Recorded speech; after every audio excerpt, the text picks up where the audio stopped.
All right.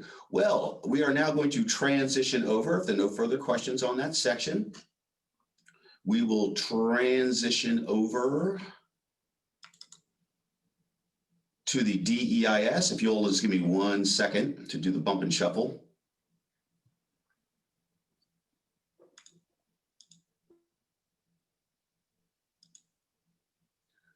Okay.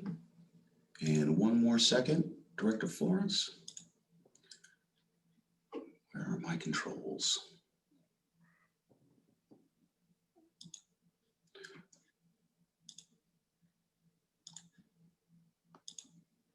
All right, we should all now see the PowerPoint presentation.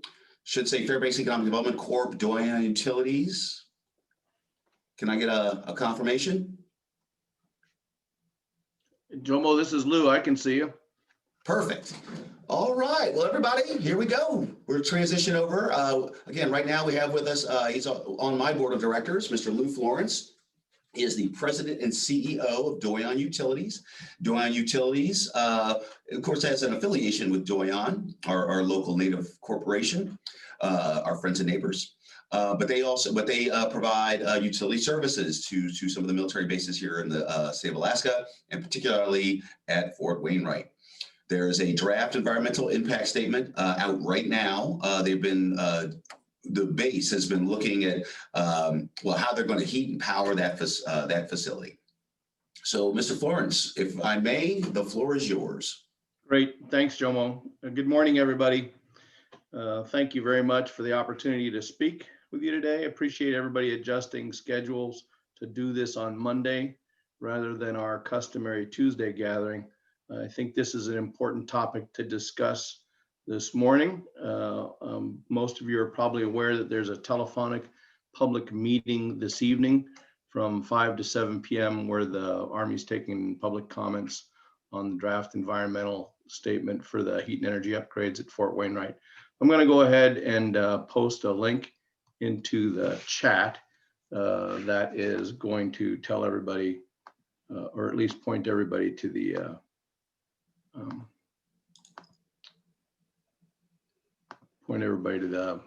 environmental impact statement. And of course, now I'm not going to get this thing to work, but oh, there it goes. All right. So that link is going to take you to the Fort Wainwright EIS page, and on there is the telephone number and the information. It also has all the information on the environmental impact statement. So I've only got 9 slides, and if you have any questions or you want to make comments, please raise your hand or just shout out. I think we can go through this in a fairly informal fashion. I'm not going to take more than about 20 minutes to talk through this stuff. But I also want to make note before we get going that in addition to the public comments this evening at the meeting, written comments can also be submitted to the Army, and those have to all be in by December the 8th. Okay, so Jomo, if we could go to the next slide, please. I'm going to go to Jim is smart. Well, these are the great things about doing these Zoom meetings. All right, so Doyon Utilities, Jomo gave you a little bit of an introduction. We're an LLC, a limited liability company owned by Doyon Limited and Corix. Corix is a North American utility company headquartered in Vancouver, BC. Corix is also the parent company, you're probably aware of, Fairbanks Sewer and Water. So Doyon Limited and Corix each have a 50% share of Doyon Utilities. And Doyon Utilities as a company was formed to compete for the 50-year contracts that the Defense Logistics Agency put out to privatize the utilities on the 3 Army installations in Alaska. So back then it was Fort Wainwright, Fort Greely, and Fort Richardson. The contract was awarded to Doyon Utilities in 2007. And after a preparatory year, we took ownership of the utilities at all 3 of the installations in August of 2008. This is the largest utilities privatization contract ever awarded by the Department of Defense to date. And we serve over 55,000 soldiers airmen, their families, and Department of Defense civilians. Jomo, if you could go to the next slide, please. Sir. So something to note about Doyon Utilities is that we're a regulated utility. So we're a regulated utility under the Regulatory Commission of Alaska, and also we're a federal contractor. We actually have certificates for 12 separate utilities, and you can see them listed out there. So we do electric, water, and wastewater at all 3 of the military installations, and we provide steam heat at Fort Wainwright and Fort Greely. We also provide natural gas distribution down at J-Bear. The regulated model that we operate under allows the Department of Defense to leverage private capital coming from our owners for infrastructure upgrades and replacements, and then those get repaid over time through the rate base. Just like any utility, the assets depreciate, and that depreciation gets reinvested in infrastructure without impact to rates. When utilities were privatized, this model was seen as a way to fund much needed infrastructure replacements on these installations and to upgrade the infrastructure without making the installations compete for MILCON money. Now, like most regulated utilities, of course, Doyon Utilities earns its profit on the money it invests as capital. We don't earn anything on the operations and maintenance costs. Those are direct pass-throughs. We also don't earn anything on the sale of commodities, whether it's electricity, water, steam, or gas.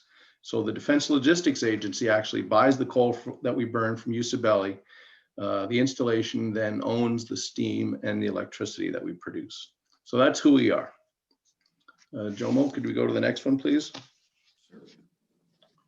I think it's worth talking for a few minutes about our economic impact on the community. And you see a picture of one of our newest employees, Nate DeGloria, and Nate's come over as a financial analyst with us. Our plant in service, which is shown on the right, that represents the value of the total value of the infrastructure at Fort Wainwright. And you can see from the inception, it was about $93 million. It took a big jump up within a few years to over $300 million. And that occurred as the Army transferred additional assets to Doyon Utilities. Plus, in the first few years of the contract, Doyon Utilities made significant investments and upgrades in the infrastructure. We basically rebuilt the electrical distribution system on Fort Wainwright, installed a new substation, put in new switchgear for the power plant, installed a brand new black start generator as a redundant power source. So quite a bit of investment that's been done. As far as the dollar impact to the community, you can see Doyon Utilities has 170 Alaskans in its employ, and that's across all 3 installations. Here at the Fairbanks head office, we employ about 125 people. The total payroll for Doyon Utilities is around 18 million. Local revenue, that actually shows how much we spent in the last year on local contractors. So Doyon Utilities continues to invest in Fort Wainwright and Fort Greely and build projects. And when we do projects, we generally look towards local contractors as much as possible. And so quite a bit of money is being injected into the local economy through our projects. You're probably aware that the Army doesn't pay property taxes to the city or the borough. But as a private company, since we own the assets on Fort Wainwright, we do pay property taxes, and we paid more than $5.2 million to the city and the borough annually from the utilities of Fort Wainwright. The combined heat and power plant, or the CHIP specifically, we paid about $1.282 million in property taxes last year. And finally, I should also mention that Doyon Utilities employees contribute to the community as well. Last year, they gave $100,000 in donations to charities of their choice, and corporate contributions were over $70,000. Could we go to the next slide, please, Jomo? Sure. So in the interest of time, I'm not going to talk about all our utilities in detail. I'm just going to focus on what we came here to talk about today. Fort Wainwright's heat and power plant, since of course that's the focal point of the environmental impact statement. So there's a picture of the plant. It was built in 1954, which makes it over 65 years old. Inside that building, there are 6 boilers and 4 steam turbines. Those are all original equipment.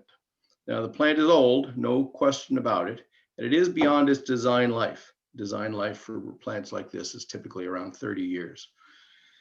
But that's not really the simple story that the draft environmental impact statement makes it sound like. And from Doyon Utilities' perspective, this is where we have the biggest disagreement with this draft environmental impact statement. Now, since Doyon Utilities took over operation of this plant, the turbines have been overhauled regularly, I think twice each. We've done regular maintenance on the boilers. And now, of course, they're going to need some work in the next few years, but they are in no danger of failing. In 12 years, so we've been running these for 12 years now. 12 years, we've had 1 environmental notice of violation, and that actually occurred during an emissions test, not during normal operation. And notably, in 2016, we reduced emissions to meet the EPA's very strict maximum available control technology requirements. So those MAC requirements, only about half of the coal plants in the United States were able to attain those, and we were able to attain those. And so that's, we did it without having to do any major capital upgrades or changes to the emission systems. It was just a change in how the plant was operated. I think that probably everybody on this call is aware that the Serious SIP, the state implementation plan related to reducing particulate matter in the North Star Borough, PM2.5 specifically. The Serious SIP requires installation of what's called dry sorbent injection to control SO2 emissions from the Fort Wainwright chip. Doyon Utilities is required to have the dry sorbent injection in service by October of 2023. Right now, we're actually beginning the design work on that. 2023 sounds like a long time away, but for a big project like that, it's not. We're working on it right now. The draft environmental statement, if you read the summary in the draft, it says the cost of installing the dry sorbent injection is between $22 million and $235 million. The Army has assumed a $22 million cost to build the equipment and then ongoing annual operating costs of $11 to $13 million over 16 years. And that's where they end up with $235 million. So we've done an estimate ourselves using a third-party engineering firm. And we've got high confidence that the actual cost, the DSI, the Army's pretty close on the capital cost. We figure it'll then take about $25 million to install, but the annual operating costs will only be about $2 to $3 million. So the 16-year estimate would be around $75 million, which is substantially less than the Army's estimate. And I make a point of this because the serious SIP is an important factor. We believe the Army is trying to avoid these costs by pushing a replacement for the current plant before 2026. So if you look in the environmental impact statement, it provides 3 alternatives, which I'll talk about in a minute. And for each alternative, it assumes that the current plant is shut down by 2026. The Army doesn't want to put money into something that's going to be replaced. We don't blame them for that, obviously. But for the community to reach the PM 2.5 compliance by 2024, which is the current plan, those environmental controls are going to have to be installed. Okay, Jomo, if we could have the next slide, please. Well, there was a lot there. I just wanted to give everybody a moment to see if there were any questions at this juncture. That's of course, fine. there's going to be time at the end of the presentation for full review of questions. Okay, I don't see any hands coming up. Okay, you're all set, sir. Thank you. Last summer, the Army initiated the NEPA process, as I'm pretty sure everybody here is aware, with a notice in the Federal Register. And they identified, as is required, purpose and need for the process to be started, which is included in the draft report. And that's what you see here is the draft report. So I'm going to make a few comments, and they're going to sound a little critical when I get into some of the details, but I want to make very clear that we are supportive. Doyon Utilities is supportive of the effort to look at Fort Wainwright's future heat and energy needs. It's good for Fort Wainwright, and it's good for our community to find ways to reduce the Army's utility costs, to ensure reliability of these utilities, and ensure energy security for the installation. But we want to make sure that the Army makes a prudent and well-informed decision. And that, of course, is the whole point of doing the EIS. So I'll mention a few things. The draft environmental impact statement identifies the chip as a single point of failure for the installation. And it says that the plant itself, the steam and condensate lines used to distribute the heat, are safety and security risks. The draft says that were these systems to fail, the installation may have to be evacuated. And it identifies the need for the Army and the Department of Defense energy efficiency requirements to be met, the need to reduce air emissions, and the need for energy security and resilience. So that's that's a big statement that the Army has made. And what I would say is that Doyon Utilities has operated this plant for 12 years. Now, I've only been with the company for a little over 1 year now. When I came in, I have to say, I was concerned about the age of the plant. As I said before, it's over 65 years old. But as those of us of a certain age like to think, old age doesn't necessarily equal bad. In fact, the plant is in remarkably good shape. Regular maintenance, replacements, upgrades have been done that were done by both Doyon Utilities after privatization, and the Army did a lot of work on the plant before privatization. And when you look at a power plant like this, and I've been around power plants for well over 30 years now.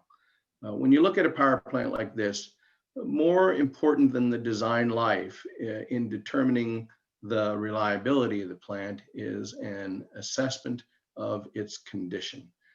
And so Doyon Utilities has done numerous condition assessments on major plant components, boilers, plant piping. We've done condition assessments on the steam and condensate pipes and the utilidors. As I mentioned, the turbines have been rebuilt. And actually, the only thing that's left of the turbines from their original construction is the outer casings. All the other parts have been replaced. The control systems on that plant look nothing like they did originally. All the control systems have been upgraded and modernized. And in the original 50-year contract, if you actually look at the contract includes a capital spend and maintenance schedule. If you look at that 50-year contract, the boilers and turbines were scheduled to be replaced with state-of-the-art systems starting in 2027.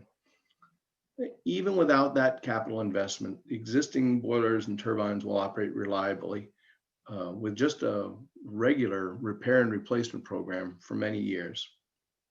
So this plant is really in pretty good shape, and I would say not the way it was characterized in the EIS. It is true, though, that the chip is a single source of heat for the installation, but I would say it does not present a risk to the installation's mission and security. The report talks about the plant as a single source of failure, but the plant itself includes many redundancies. There are 6 boilers in there, and even under peak conditions during the winter, only 4 are needed to provide all the heat needed for the post. With its current generating capacity, the plant can supply 100% of the installation's electrical needs. The report talks about 4 quote unquote near catastrophic events that have occurred as a compelling reason to consider replacement of the plant. But none of these events were actually near catastrophic when you look at them. In fact, None of the 4 were attributable to the age of the plant. 2 of them were associated with software issues as the controls were being upgraded. And any of you who have been associated with upgrading controls on old equipment know that that is almost never a smooth process. And so it did result in a couple of outages. One was a coal dust fire, and in a coal plant, you have to be very cautious. Fire is always a hazard and takes a certain amount of effort to avoid that. And one was a failure of one of the few direct buried steam lines on the post. So each of these events was serious, although I would not characterize them as near catastrophic. They were all resolved, and none of them put the installation at risk. I think the plant itself really is the greatest evidence of its reliability. This plant's 65 years old, and for 65 years, it's been operating every day to provide Fort Wainwright's heat and energy needs.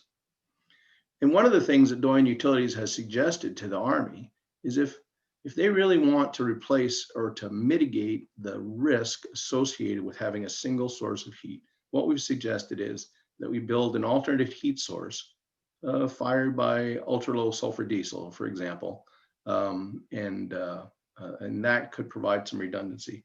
And in fact, a completely redundant heat only boiler has been installed at the Eielson Air Force Base a number of years ago for that very purpose. So the report talks about the need for energy resilience and security requirements.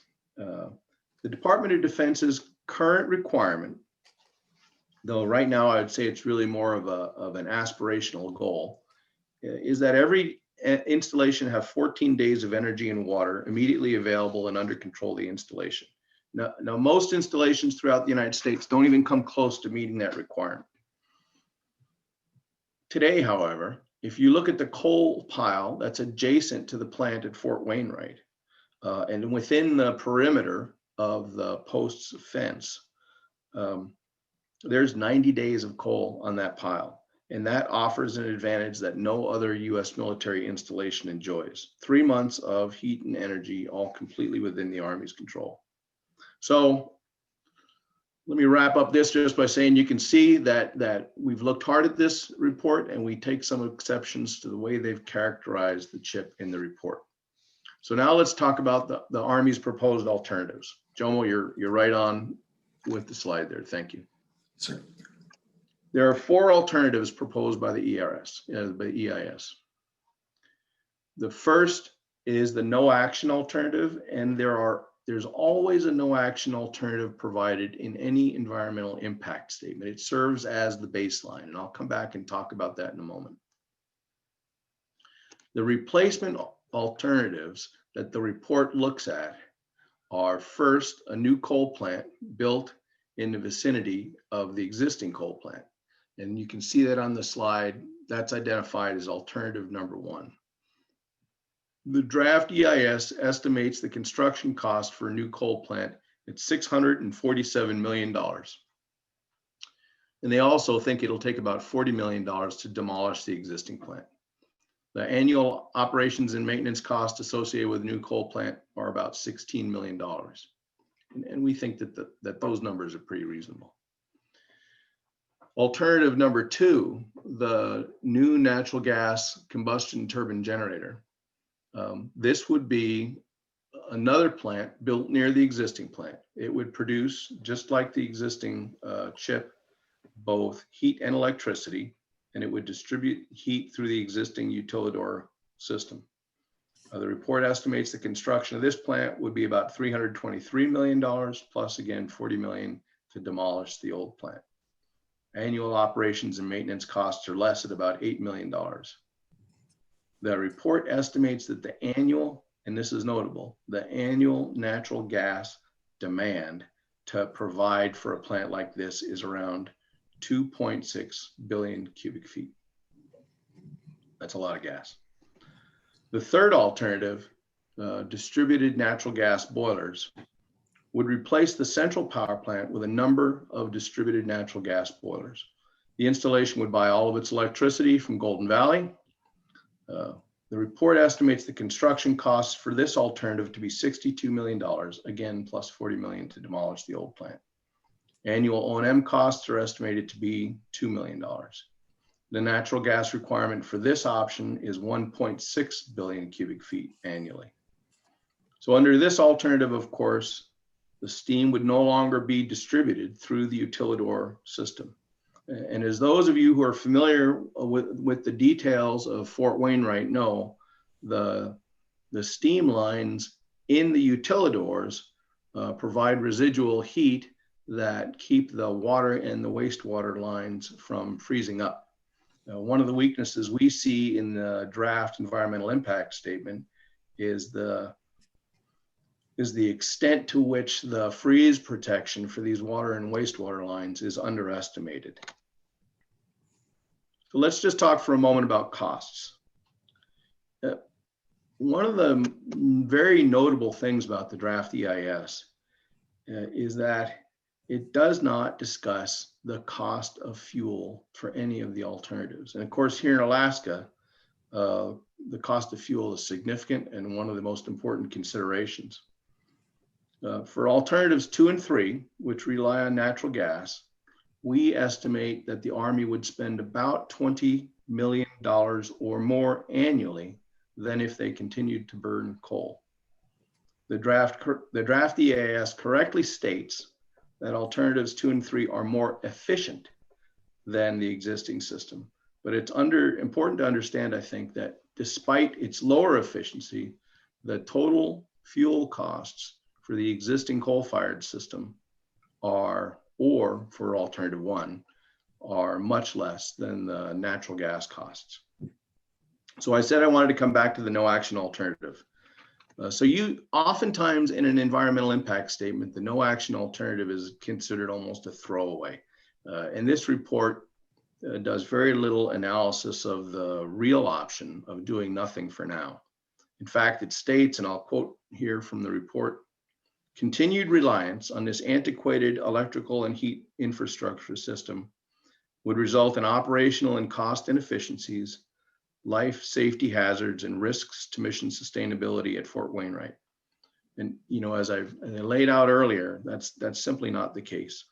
The no action alternative is actually the sustainment plan that the Army and Doyon Utilities agreed upon in 2007. The plan includes replacement of turbines, boilers in 2027. And I would say that's far from a continued reliance on an antiquated system. The reality is that the no action alternative is a viable alternative. Jomo, if we could go to the next slide, please.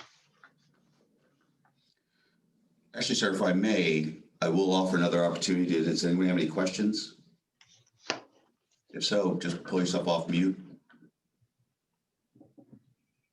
Okay, no, we're good. There you go, sir. All right, as promised, only 9 slides, and this is the last one. So let me wrap up here. Again, I think it's important to remember what I said at the outset. Doyon Utilities supports the NEPA process. Fort Wainwright's a big part of this community. It needs reliable heat and energy. And we, of course, are very mindful of the cost of utilities. But what I would say is that this effort is nothing that needs to be rushed into. And the decision that the Army makes needs to be properly informed. As I mentioned, the catastrophic failure of the plant in the dead of winter would be a significant disruption. But the plant has not come close to a catastrophic failure in the past, and we're certainly not going to let that happen in the future. The decision at the end of the EIS process can have long-term implications for the viability of Fort Wainwright. It could have impacts on Doyon Utilities, our employees, on Doyon Limited, its shareholders, on Fairbanks and the North Starborough communities. So we want the Army to be prepared and to be informed. We want them to make the right decision, not a hasty one. And with 37 years left on a 50-year contract, we think it's appropriate that Doyon Utilities continues as Fort Wainwright's utility provider, regardless of the decision the Army makes. And Jomo, that's that's a wrap on the presentation. I know that there was threw a lot of facts at people in a hurry. And so any questions or discussion, I'd be happy to entertain. All right. Well, everybody, it's a Q&A free for all now. So again, if you have any questions, please just go ahead and pull yourself off mute, or you can go ahead and put them in the chat box. I've pulled back up the options slide, or rather the alternatives slide.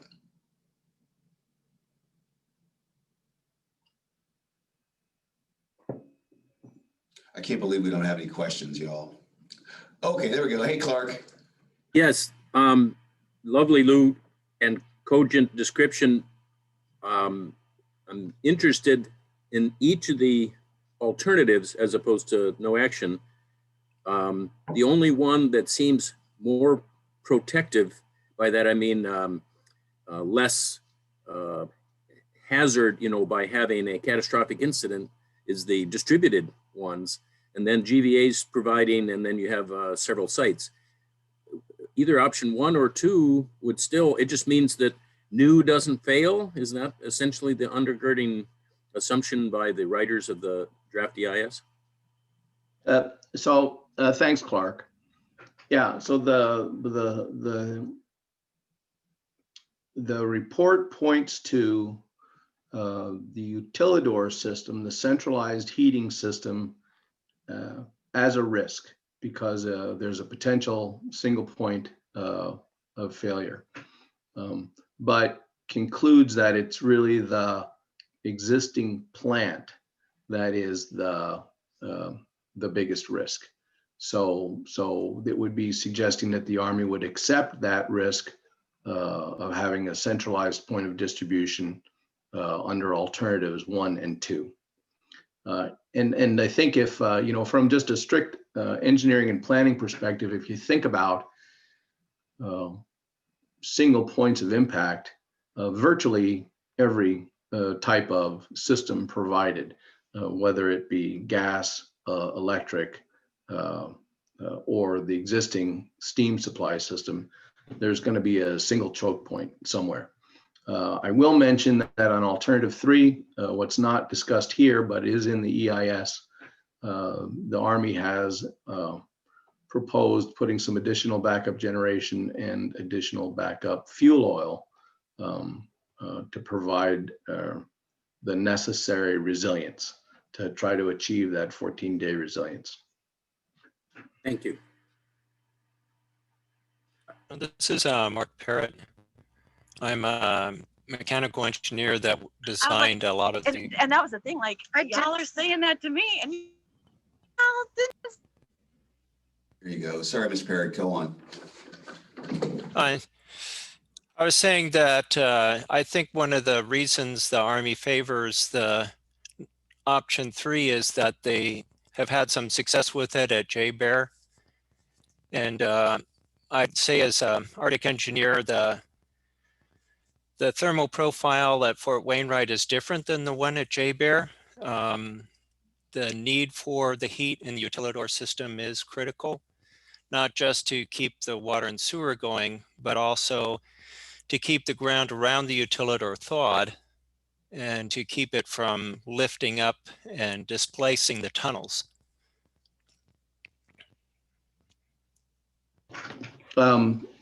So thanks, Mark. That's a great point you make. So the utilidors are, I'm not going to say unique. So if you look at Eielson Air Force Base, Fort Wainwright, Fort Greely, this is really where the utilidor systems are present. And you're right, the Army has done away with the central heat and power plant at what was formerly Fort Richardson. In fact, when Doyon Utilities got involved down there, we were the ones who actually demolished the old plant. And now all of the electricity is supplied from the outside utilities. But taking the steam heat away from the utilidors in Fort Wainwright has some implications. The Army has studied it. We've studied it. We think that they have underestimated the impacts as well.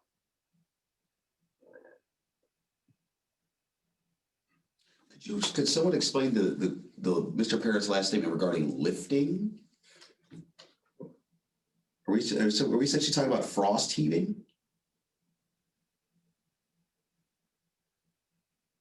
Yes, Jomo, it's like that. The utilidors in essence have been hot since the power plant was built in the 50s, and that always keeps the ground around it thawed. They're warm enough that you can see it in thermal photos from space. And so with the ground always thawed, there's not much damage from seasonal cycling of hot and cold. Not all the utilidors are buried deep because of the need for the sewers to drain toward the water treatment and, the sewer system that the borough has. So the shallower ones and the ones farthest from the plant are at risk.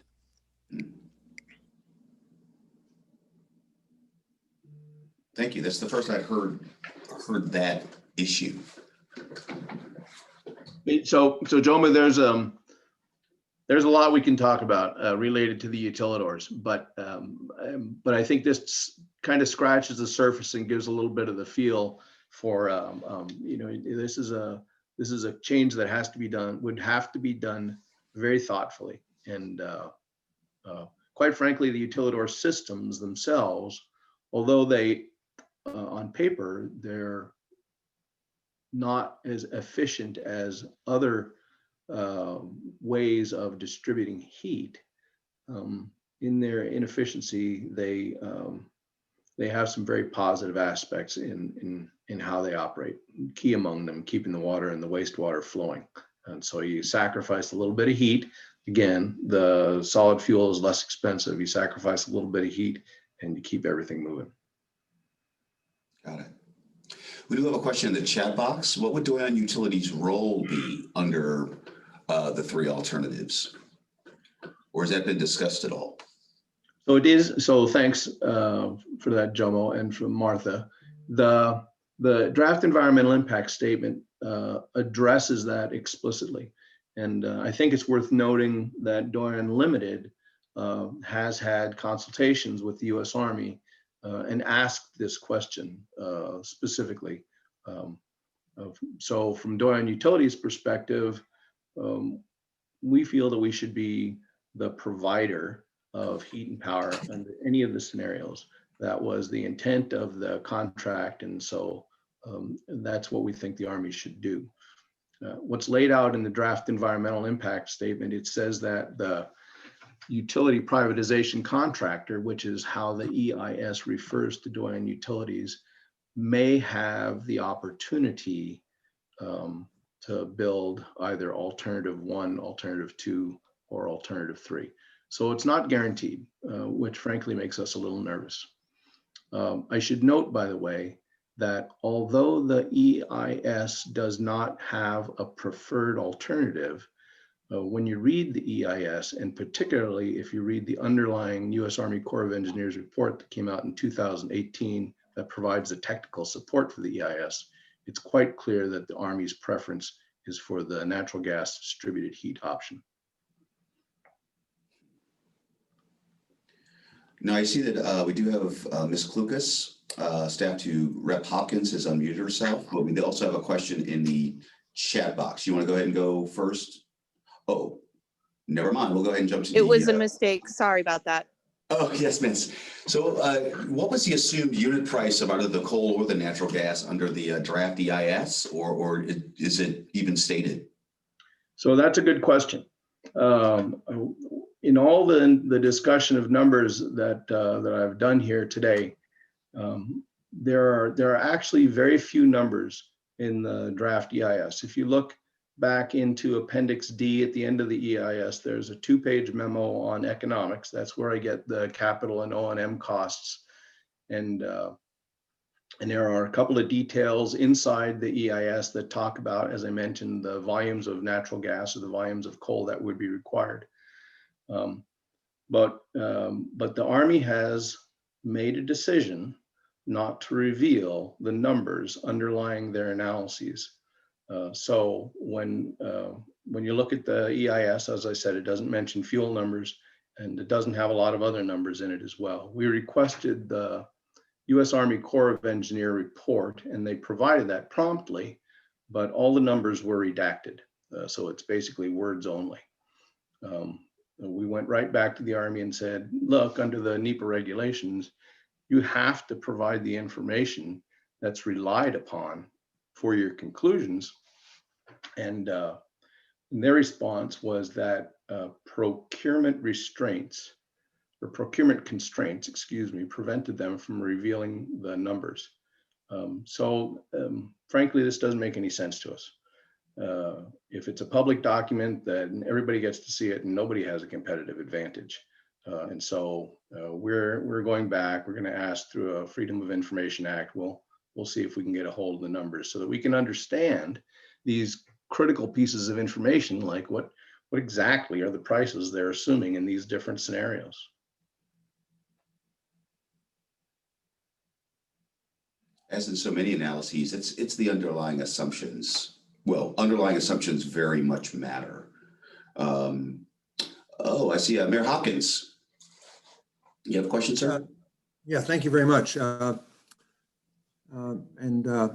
Thank Doyon Utilities for this presentation. I do want to ask, though, from a non-engineering point of view that I have, would a new coal-fired power plant be similar to the design that UAF has now on their facility and the associated successes and complications with that particular design of coal consumption? Do you have any idea if the EIS that I haven't, or the draft EIS that I haven't dealt with, the total document, has any of that description in it, or do you have an opinion on that? So I just from looking at the EIS, I can't tell you the type, cannot tell you the type of coal plant that's envisioned. Clearly there was something very specific in mind, because they came up with a fairly specific capital number. There are a lot of things, a lot of interesting aspects of the UAF plant, and I don't know what the Army assumed in their alternative one, so I can't answer that question. Do we have an opinion on it?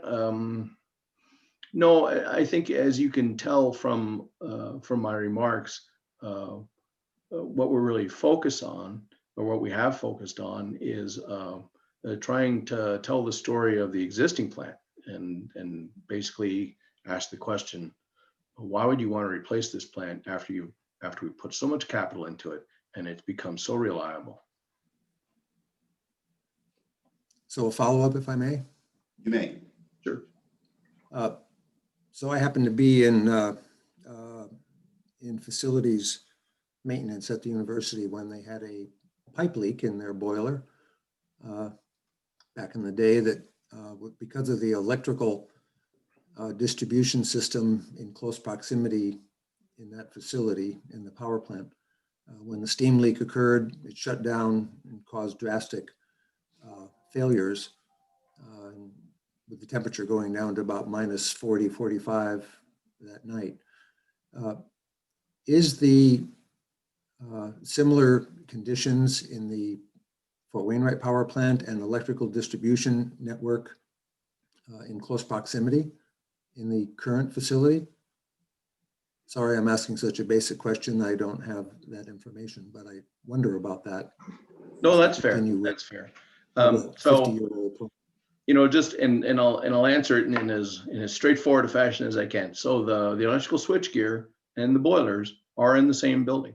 So if there is a significant steam leak, that could affect the electrical switchgear. That could affect the whole plant. I have been around power plants for a little while. Multi-unit failures are something that has to be thought about, and the way to avoid that is to maintain the plant.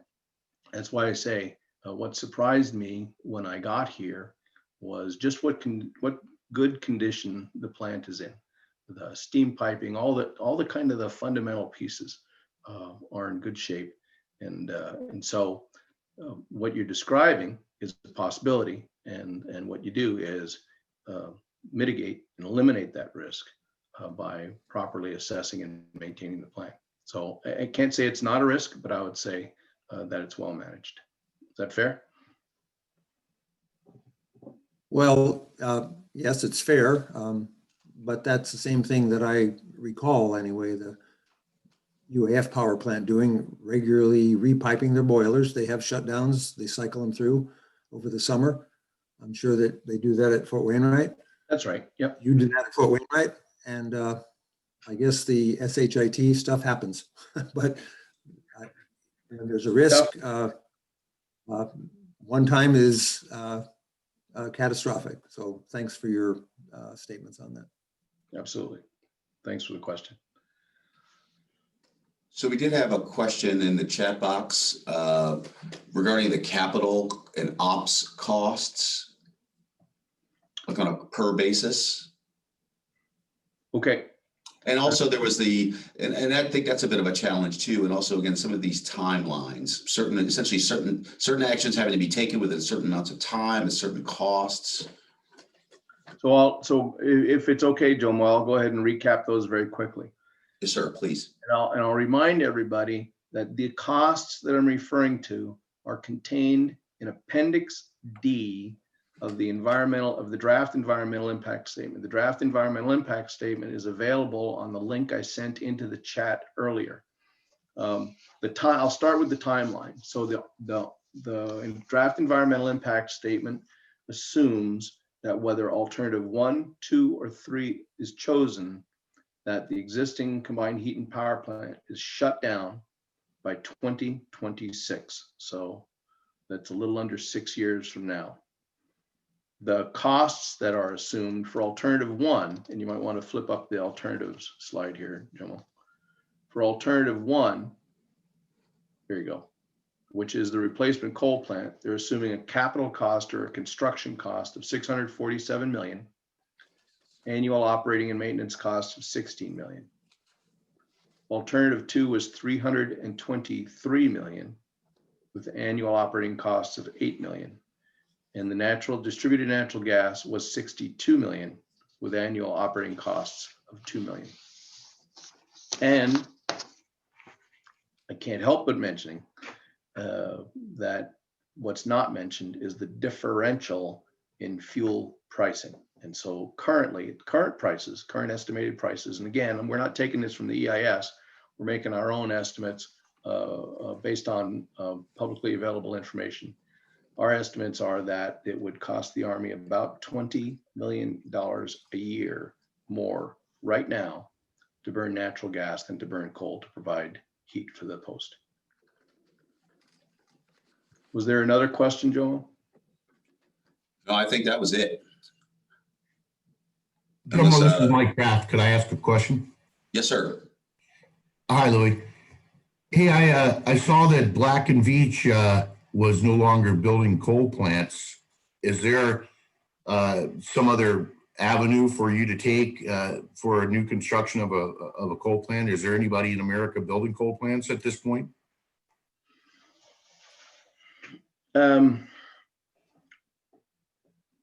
So I honestly can't say who is, Mike. No, I think that if there was, if we went through the process and alternative 1 was selected, that just as occurred over at UAF, we'd be able to